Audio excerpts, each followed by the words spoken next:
أعوذ بالله من الشيطان الرجيم. بسم الله الرحمن الرحيم.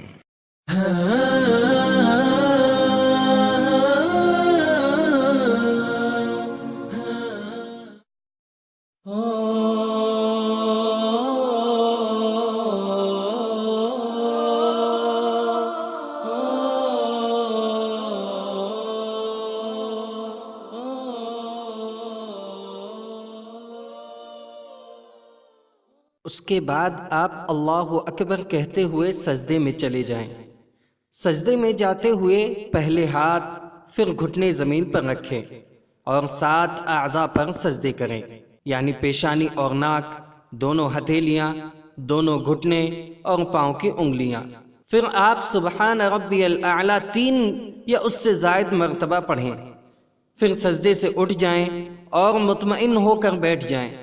بیٹھتے وقت بایاں پاؤں بچھا کر اس پر بیٹھیں اور دایاں پاؤں کھڑا رکھیں اور دائیں پاؤں کی انگلیاں قبلہ رخ کریں، اور اس جلسے میں رب اغفر لی یا اللہم اغفر لی ورحمنی وعافنی واہدنی وارزقنی پڑھیں۔ اس کے بعد اللہ اکبر کہیں اور دوسرا سجدہ اسی طرح کریں جیسے پہلا سجدہ کیا تھا۔